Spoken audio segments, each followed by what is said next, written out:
नमस्कार, मी doctor Vijaya Thakare Nandurkar from Nandurkar hospital Pauni district Bhandara. आज परत एका आजारावर आपण चर्चा करणार आहोत आणि तो आजार म्हणजे खूप कॉमन आहे, जो आपण सर्वांनी ऐकलेला आहे, ॲस्थमा म्हणजे दमा किंवा ब्रॉन्कियल ॲस्थमा। तर हा एक लंगची आपल्या श्वसन प्रक्रियेशी रिलेटेड हा एक आजार आहे। याच्यामध्ये काय होतं की जो आपला एअरवे आहे, जो आपण श्वास घेतो, आपण श्वसन नलिका आहे आपली किंवा आपला पूर्ण एअरवेज, मग आपलं ब्रॉन्काय वगैरे सगळं लंग्सपर्यंत, याच्यामध्ये जर हा कुठेतरी नॅरो झाला असेल किंवा इथे कुठेतरी आतमधून सुजन आली असेल किंवा तिथे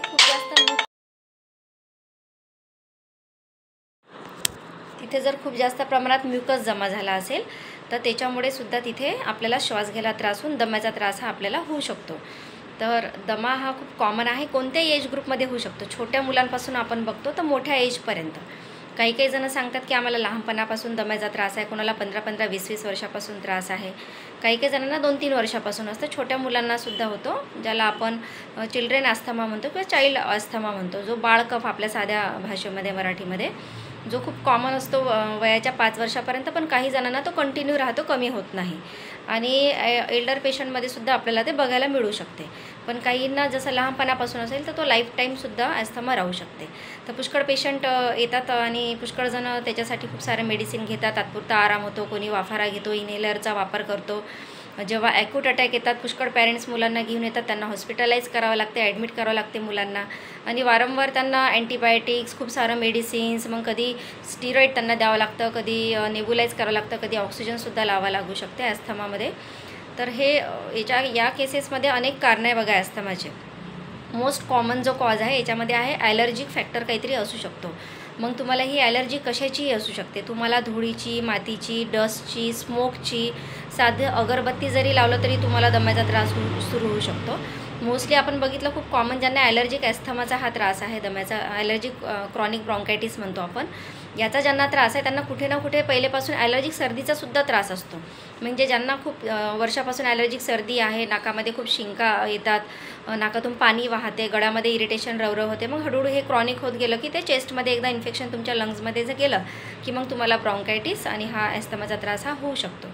मग ॲलर्जी कुठलीही असू शकते, म्हणजे साधं काही पेशंट, आता मधात एक पेशंट माझ्याकडे होते, फक्त दळायला चक्कीवर गेले आणि ती जी डस्ट होती चक्कीतली, त्या डस्टनी त्यांना लगेच अटॅक ॲस्थमाचा त्यांना आला।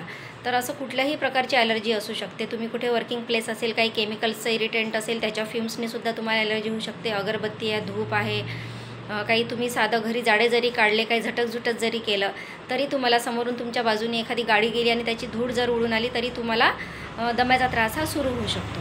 सेकंड आहे तुम्हाला जेनेटिक फॅक्टर, म्हणजे जर कुठे तुम्हाला अनुवांशिकता तुमच्या घरी असेल, तुमच्या आईवडिलांना, आजी आजोबाला कोणाला जर का दम्याचा त्रास असेल तर तुम्हालासुद्धा होण्याची त्याच्यामध्ये काही पर्सेंटेजमध्ये चान्सेस असतात। पण 100% म्हणजे ज्यांच्या फॅमिलीत दम्याचा त्रास आहे प्रत्येकालाच होईल असं नाही, तुम्हाला एक पिढी सोडून दुसऱ्या पिढीमध्ये सुद्धा तो त्रास उद्भवू शकतो। तर त्याच्यानंतर परत जर तुम्हाला काही रेस्पिरेटरी ट्रॅकचं जर काही इन्फेक्शन असेल, जर तुम्हाला कुठलं व्हायरल इन्फेक्शन झालेलं असेल किंवा तुम्हाला COPDचा प्रॉब्लेम असेल, तर त्याच्यामुळे तुमच्या रेस्पिरेटरी ट्रॅकमध्ये कुठलं इन्फ्लामेशन, इन्फेक्शन असेल तर त्याच्यामुळे सुद्धा तुम्हाला हा त्रास होऊ शकतो। जसं कोणाला न्यूमोनायटिस होऊन गेलेला आहे तर या पेशंटलासुद्धा दम्याचा त्रास होऊ शकतो। माझ्याकडे एक पेशंट आहे नागपूरची, जिला 3 वेळा ट्युबरक्युलोसिस होऊन गेलं आणि तिला पूर्ण लंग फायब्रोसिस आता झालेला आहे। त्याचं इतकं कॉम्प्लिकेशन झालेलं आहे की तिला आता श्वास घ्यायला खूप त्रास। डॉक्टरांनी म्हणजे तिला म्हणजे 1-1.5 महिन्यासुद्धा लाईफ तुझं नाही असं तिला सांगितलं होतं, की 1 ते 1.5 महिना पण तू लाईफ तुझं काढू शकेल याची गॅरंटी नाही म्हणून। पण आज जेव्हा ती माझ्याकडे ट्रीटमेंट घेत आहे, जवळपास 1.5 वर्ष झालेलं आहे आणि आता ती ओके आहे, तिचं वेटही वाढलेलं आहे आणि तिला जो ॲस्थमा होता, त्रास होता, तो सुद्धा कमी आहे। तर तुम्ही पुष्कळ लहान मुलांना पॅरेंट्स घेऊन येतात, थोडं जरी त्यांना खोकला आला, दम आला तर लगेच त्यांना वाफारा लावून मागतात। मी मागे पण सांगितलं की वारंवार जर तुम्ही फक्त साधं सर्दी झाली, थोडासा जरी खोकला असला तरी जरी तुम्ही वाफारा लावत असाल, मुलांना इनहेलर देत असाल, तर त्याच्याने काय होतं की मुलांची इम्युनिटी ही लवकर कमी होऊन जाते। मग तुम्ही जेव्हा औषधी देता तर औषधांना मुलं ते रिस्क करत नाही, मग त्यांना वारंवार आपल्याला वाफारा हा द्यावा लागतो। तर अशा केसेसमध्ये जर तुम्ही होमिओपॅथिक ट्रीटमेंट लवकरात लवकर सुरू कराल तर एकदम छान बेस्ट रिझल्ट त्याचे होमिओपॅथीमध्ये आहेत ॲस्थमामध्ये।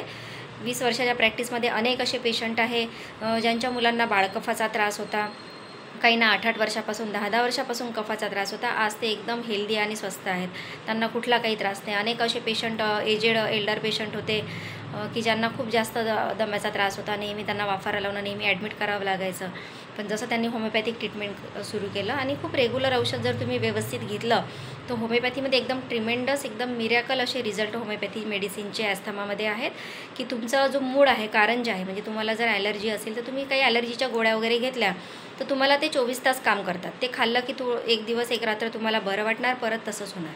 पण होमिओपॅथीने हा जो तुमचा दम्याचा त्रास आहे हा समूळ नष्ट होतो. फक्त तुम्हाला औषध रेग्युलर योग्य डॉक्टरच्या सल्ल्याने ते घ्यायचं आहे. आणि भरपूर आहे, जसं आर्सेनिक अल्बम आहे, कार्बोवेज आहे, ब्लॅटा, अँटिमटार्ट, स्पॉन्जिया, कॅल्केराकार, फॉस्फरस, पल्सेटिला, इग्डिशा, स्टॅफिझायग्रिया, अनेक अशा मेडिसिन आहे होमिओपॅथीमध्ये ज्या ॲस्थमासाठी खूप चांगल्या प्रकारे काम करतात.